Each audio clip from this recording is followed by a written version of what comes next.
ये पेबल हैं, और ये पेबल्स को पीत वर्ण दिया है, गोल्डन कलर दिया हुआ है। तो ऐसे नदी से अगर आप गोल पत्थर लाते हो जिसको पेबल्स कहते हैं, तो ये पेबल्स का प्रभाव असाधारण है। एक पेबल जो रहता है उसको पवित्र प्रबल पृथ्वी तत्व मानते हैं, क्योंकि ये नदी में जो पत्थर रहता है उस पत्थर पर अखंड जल तत्व का संस्कार चलता है। उसका आकार प्रकार गोल होने के कारण उसमें वायु तत्व के स्पंदन पाए जाते हैं।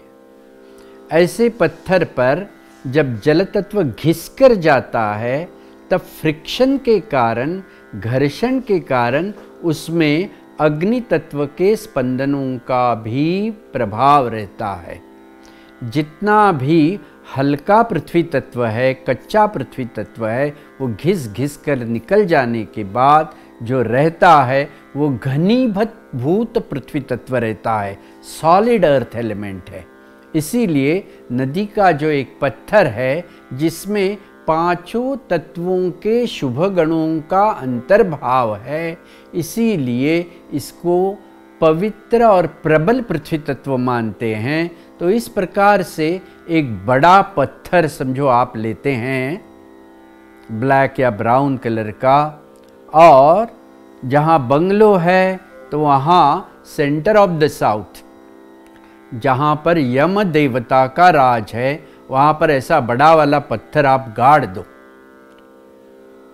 तो ऐसे पवित्र प्रबल पृथ्वी तत्व का अंतर्भाव वास्तु क्षेत्र में दक्षिण में होने के कारण पूरे ऊर्जा क्षेत्र में सुधार होता है, और एक तरीके से ऊर्जा का प्रभाव जो है वो मंडलाकार पाया जाता है। जिस भवन में ऊर्जा का प्रभाव मंडलाकार रहता है वहाँ पर हर दिशा से जुड़ी हुए देवता वृंद में ऊर्जा तत्व पाने के कारण शुभ देवताओं का जागरण होता है। इसीलिए एक सिंपल रेमेडी, कहीं भी आप वास्तु कंसल्टेशन को जाओगे तो ऐसे बड़े गोल पत्थर ले लो, पेबल्स ले लो और दक्षिण दिशा में गाड़ दो। अगर आप ग्राउंड फ्लोर में रहते हो तो ग्राउंड फ्लोर में सेंटर ऑफ द साउथ में 4 foot by 4 foot by 4 foot गोल ऐसा गड्ढा कर दो एक। उस गड्ढे में बड़े बड़े पत्थर डाल दो और गड्ढा समेट लो। तो जैसे ही सेंटर ऑफ द साउथ जहाँ गृहक्षत यम गंधर्व विवस्वान, इस प्रकार से दक्षिण का देवता वृंद ग्रुप में डाल दो, दक्षिण देवता वृंद। तो वहां पर प्रबल पृथ्वी तत्व होने से पिंगला नाड़ी के पूरे पूरे स्पंदनों का विसर्जन होता है। जहां पिंगला के प्रवाहों का विसर्जन होता है, क्रूर कठिन कर्मा नाड़ी का विसर्जन होता है, तो उस भवन में उत्तर से चलने वाली चंद्र ईड़ा नाड़ी के प्रवाहों के प्रभावों में, स्पंदनों में वृद्धि हो जाती है। तो एक सिंपल रेमेडी आपको बताएं। समझो भवन है, फर्स्ट फ्लोर पर है, सेकंड फ्लोर पर है, ओनरशिप फ्लैट है। तो ओनरशिप फ्लैट में आपको ग्रुप पर डाला होगा, तो इस प्रकार से एक वायर मेश का एक समझो पिलर बना दो, और उस पिलर में अब तो यात्रा करते होंगे, गंगा है, यमुना है, हर जब भी कहीं शुभ क्षेत्र में आप तीर्थ क्षेत्र पर जाते हो तो वहाँ से एक नदी का बड़ा पत्थर लाने की एक आदत डाल दो। तो ऐसे पत्थर हमारे यहाँ जैसे आप देखते हो,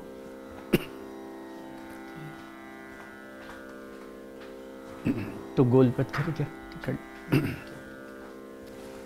जैसे ये पत्थर हैं, ये भागीरथी नदी से पत्थर लाया हुआ है। ये कहाँ का है? ये सिंधु का पत्थर है, सिंधु नदी से लाया हुआ। नर्मदा का दिखा दो, ये नर्मदा का है तुम्हारे हाथ में। ये नर्मदा से लाया हुआ पत्थर है।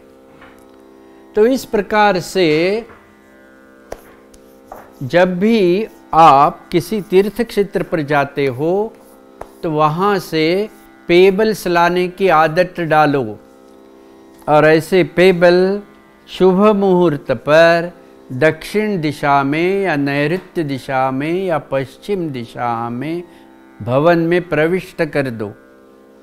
अच्छे दिखने के लिए उस दिशा के तत्व से जुड़ा हुआ उसको रंग दे दो, ताकि तत्व के सूक्ष्म स्पंदनों की प्राप्ति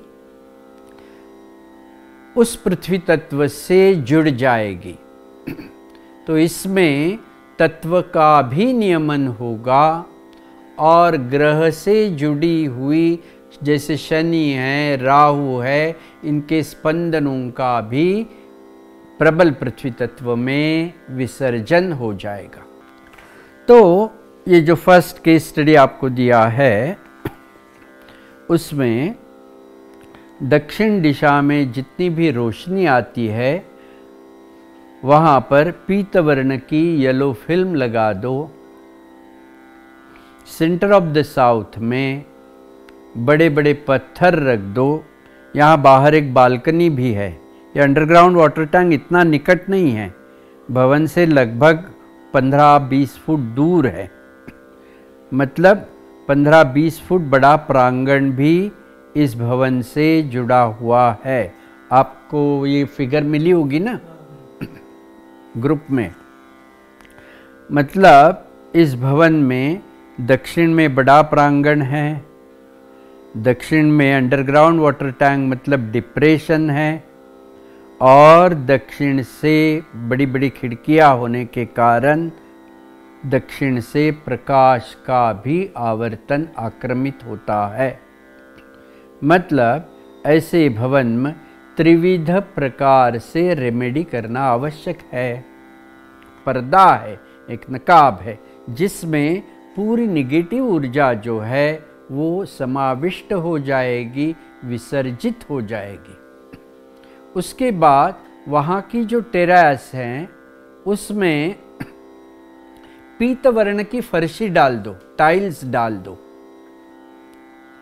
तीसरा जो कह दिया कि वहीं पर ऐसे बड़े बड़े कॉलम्स करो वायर मेश के, और जिसमें हर प्रकार के पेबल्स भर दो।